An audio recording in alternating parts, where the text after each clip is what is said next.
berdasarkan perencanaan supervisi kemarin bahwa informasi supervisi guru kita sudah informasikan 1 minggu yang lalu. Hari ini pemberitahuan untuk panjenengan bahwa besok pagi hari Rabu akan dilaksanakan supervisi berdasarkan informasi 1 minggu yang sudah saya sampaikan. Kira-kira Pak Mudai sudah siap ya? Siap untuk masuk, siap untuk masyarakat. Oke. Terkait administrasi pembelajarannya bagaimana Pak Mudai? Sudah siap? Saya sudah siap, saya sudah lengkap semuanya, mulai dari kita promes hingga pembelajaran sudah siap. Absen dan lain sebagainya sudah siap. Bisa saya cek ya Pak Mudai? Bisa.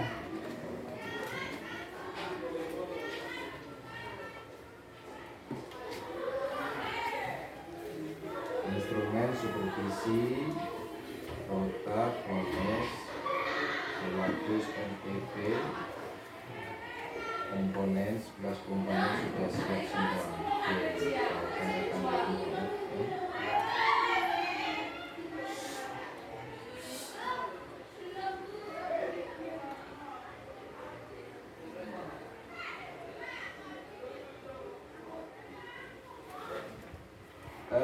Kira-kira metode yang digunakan untuk kegiatan pembelajaran besok pagi apa? Jadi metodenya pakai tes ini. Tes ini. Oh, tes ini. Oke. Tes ini ya. Metodenya menggunakan tes ini. Bahan-bahan yang digunakan pada saat pemaparan kira-kira apa saja? Jadi bahan-bahan yang digunakan itu 1 proyektor, 2 LCD-nya, 2 mikrofonnya siapkan juga, dan juga bahan ajarnya juga ada dipakai juga.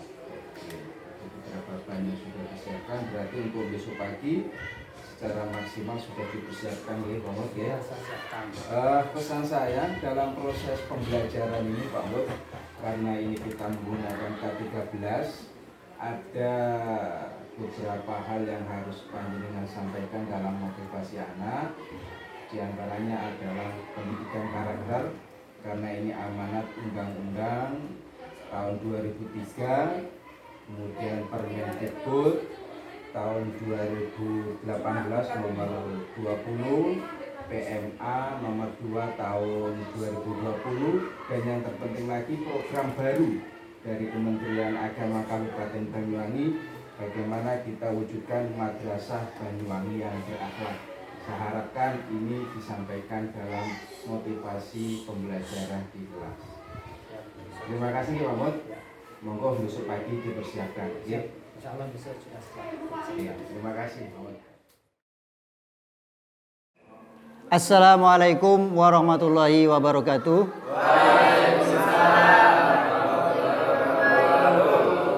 Selamat pagi.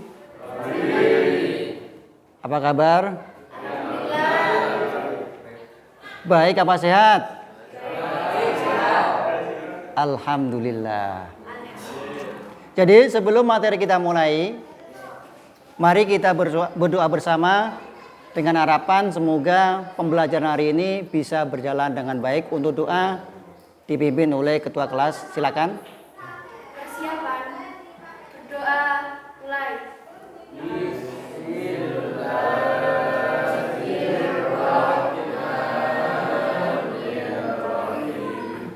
Alhamdulillah.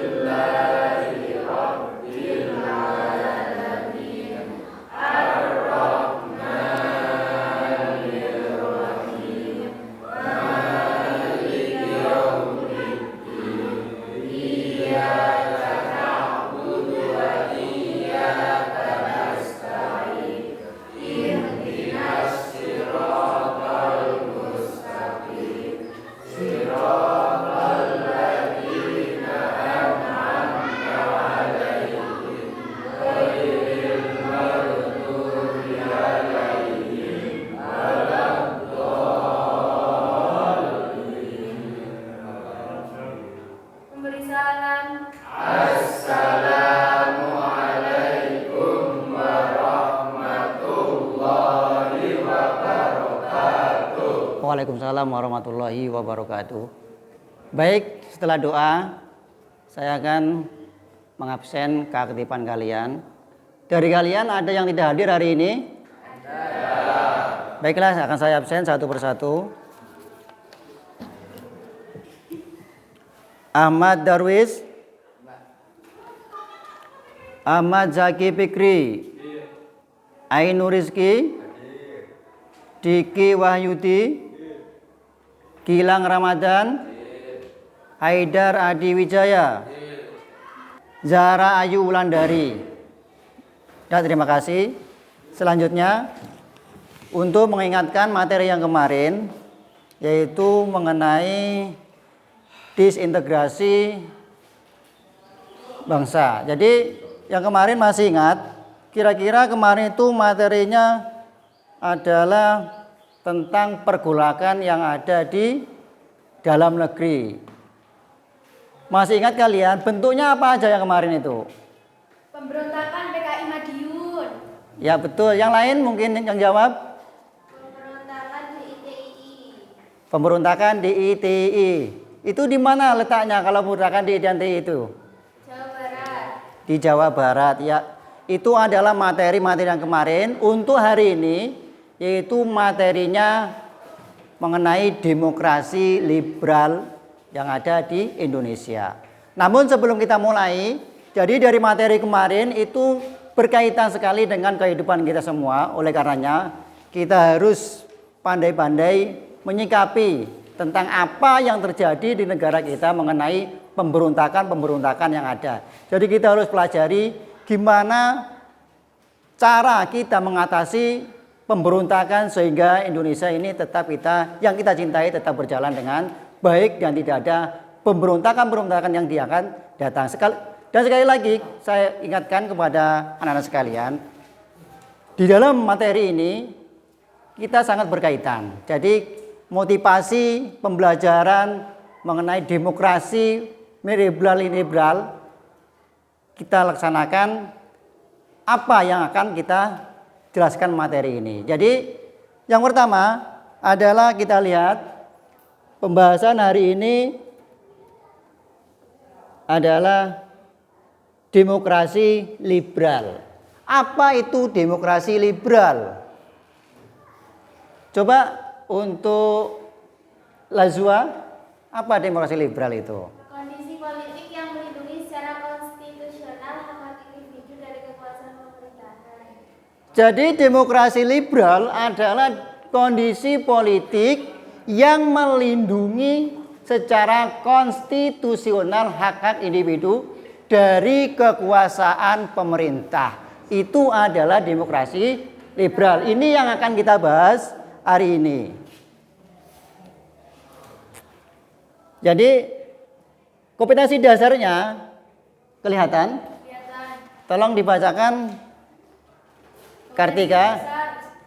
Menganalisis perkembangan kehidupan politik dan ekonomi bangsa Indonesia pada masa awal kemerdekaan sampai masa demokrasi liberal.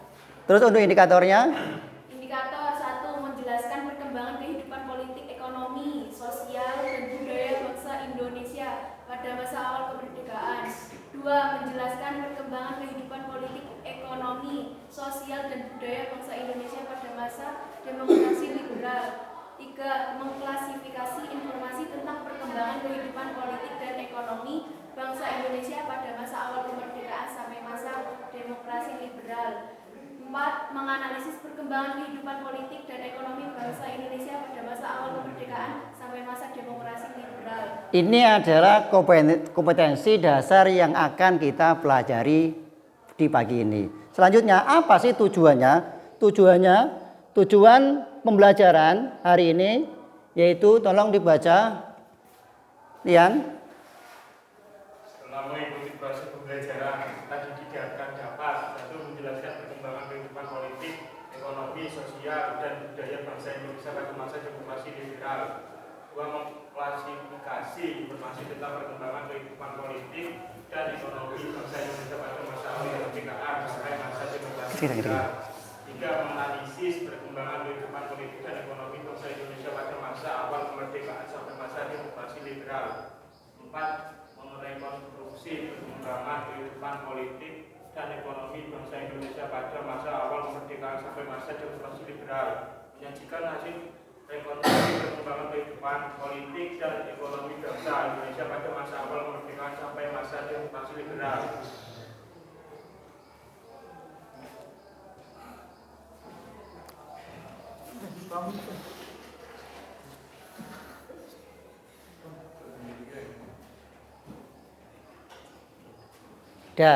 Jadi ini adalah tujuan dari pembelajaran hari ini. Jadi kita menjelaskan perkembangan politik, kehidupan politik, ekonomi, sosial, budaya bangsa Indonesia pada masa demokrasi liberal.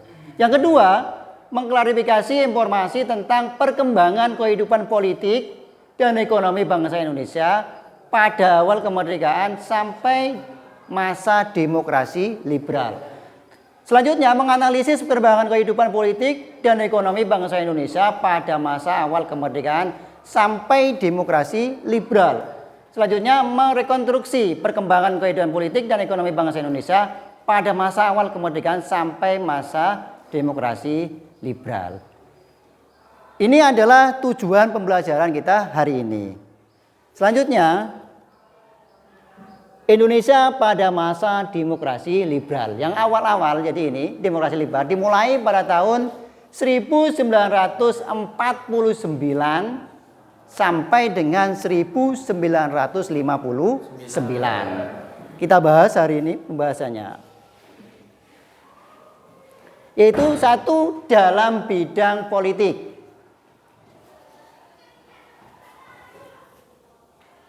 Kedua, yaitu dalam bidang ekonomi. Selanjutnya yang ketiga adalah dalam bidang sosial budaya. Jadi materi hari ini fokus kita adalah satu, bidang politik, bidang ekonomi, dan bidang sosial budaya. Kita lanjutkan. Jadi saya ulangi, di awal-awal tadi demokrasi liberal adalah kondisi politik yang melindungi secara konstitusional hak-hak individu dari kekuasaan pemerintah. Kita lanjutkan. Sekarang ciri-ciri demokrasi liberal, apa sih ciri-cirinya? Jadi setiap demokrasi itu pasti mempunyai ciri-ciri. Ciri-ciri yang pertama yaitu presiden dan wakil presiden tidak dapat diganggu gugat. Itu ciri yang pertama. Ciri yang kedua, menteri bertanggung jawab atas kebijakan pemerintah. Jadi yang bertanggung jawab dalam kebijakan pemerintah adalah menteri. Selanjutnya, perdana menteri diangkat oleh presiden. Jadi dalam demokrasi liberal, perdana menteri diangkat oleh presiden. Selanjutnya, parlemen dapat dijatuhkan kabinet melalui mosi tidak percaya. Yang selanjutnya memiliki partai oposisi. Selanjutnya Undang-Undang Dasar sementara 1950. Dari sini mungkin ada yang perlu dipertanyakan. Parlemen dapat menjatuhkan kabinet melalui mosi tidak percaya. Parlemen itu apa sih? Ada yang bisa jawab? Apa parlemen? Sebuah badan legislatif khusus di negara-negara sistem pemerintahan berdasarkan presiden.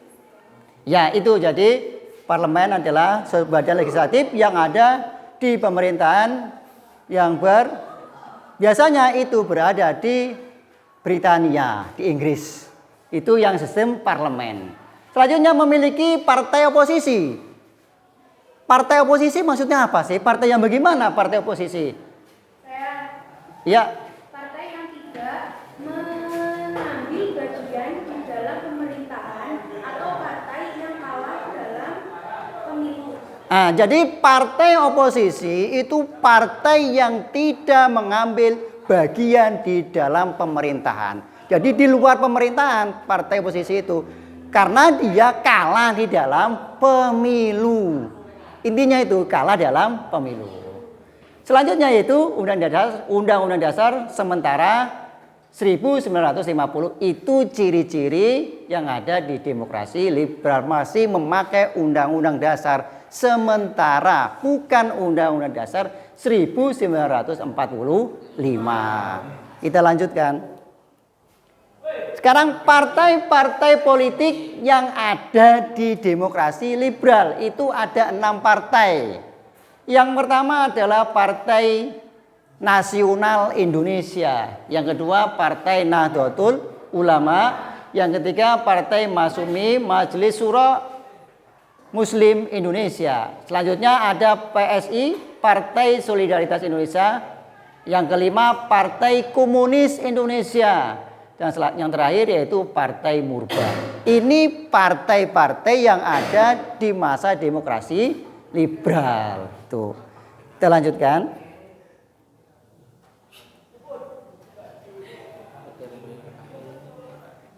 Jadi di dalam demokrasi liberal itu banyak kabinet. Ada 7 kabinet yang saling silih berganti. Yang pertama adalah Kabinet Nasir, yaitu Kabinet Nasir yang berdiri mulai 6 September 1950 sampai dengan 21 Maret 1951 yang dipimpin oleh Muhammad Nasir. Oleh karenanya makanya kabinetnya dinamakan Kabinet Nasir, karena yang memimpin kabinet itu adalah Muhammad Nasir. Jelas? Kita lanjut. Apa sih programnya? Jadi program Kabinet Nasir yang pertama adalah Kabinet Koalisi PNI dan Masyumi. Tadi ada namanya oposisi, sekarang koalisi. Apa koalisi? Ada yang bisa jawab? Partai koalisi? Yaitu partai yang bergabung pada pemerintahan dalam satu tujuan. Itu adalah partai koalisi. Jadi yang berkoalisi di Kabinet Nasir adalah Partai PNI dan Masyumi. Ini programnya yang pertama. Sekarang program yang kedua yaitu penanggulangan masalah keamanan,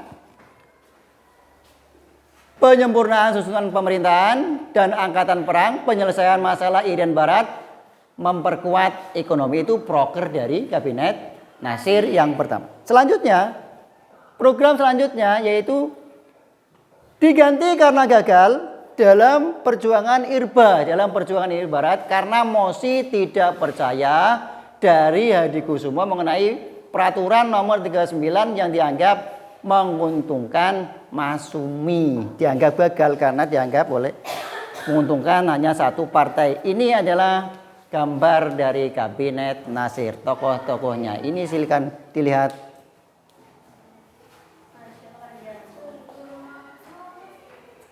Selanjutnya, kita lanjutkan.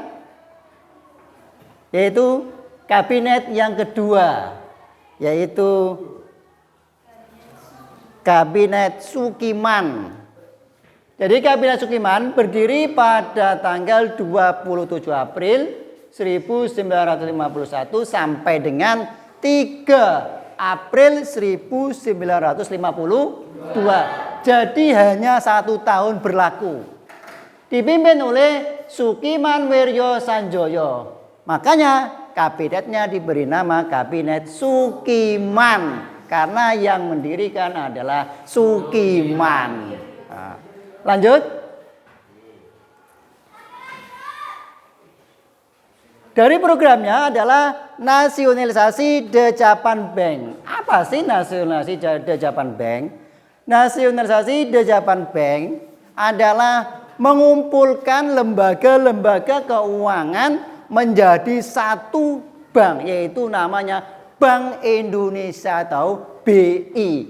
Itu namanya nasionalisasi The Japan Bank. Jadi dijadikan satu, semua lembaga-lembaga keuangan yang ada pada saat itu dijadikan satu menjadi satu bank, namanya Bank Indonesia. Selanjutnya, menjaga keamanan, kemakmuran rakyat, penyelenggaraan pemilu secepatnya, politik bebas aktif, penyelesaian Irian Barat. Dari kata politik bebas aktif, kira-kira ada yang tahu apa sih politik bebas aktif itu? Jadi politik bebas aktif adalah bebas, tidak memihak antara blok kanan dan blok kiri, bebas menentukan nasib sendiri. Sedangkan aktif, jadi aktif dalam melaksanakan perdamaian dunia. Jadi Indonesia itu politiknya bebas aktif, tidak memihak ke kanan dan ke kiri. Itu namanya politik bebas aktif. Dilanjutkan.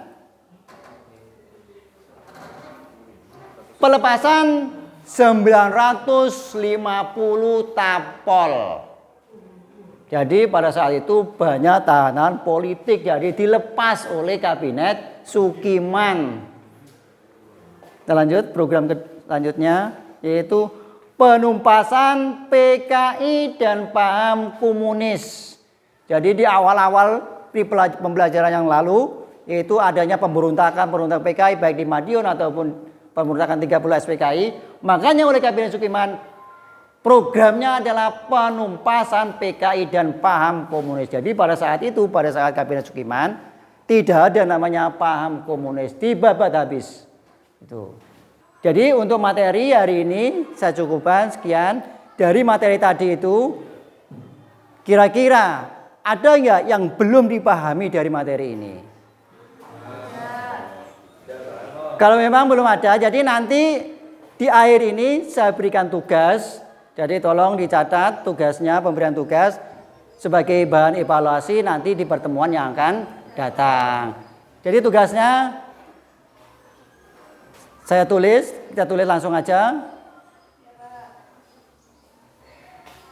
Yang pertama adalah sebutkan beberapa kabinet yang terjadi pada masa demokrasi liberal.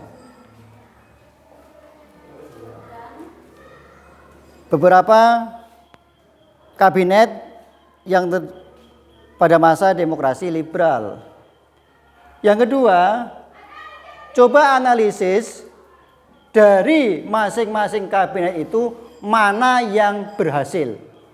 Di antara 7 kabinet tersebut, hanya 2 itu tugas yang kamu selesaikan. Nanti pertemuan yang akan datang kita bahas bersama. Sebagai akhir dari pertemuan ini, tolong semuanya dalam pembelajaran ini belajar dengan baik. Kita pahami materi mulai awal sampai akhir ini dengan ucapan saya akhiri dengan ucapan Alhamdulillahirabbil alamin. Materi pembelajaran hari ini selesai. Wassalamualaikum warahmatullahi wabarakatuh. Waalaikumsalam warahmatullahi wabarakatuh.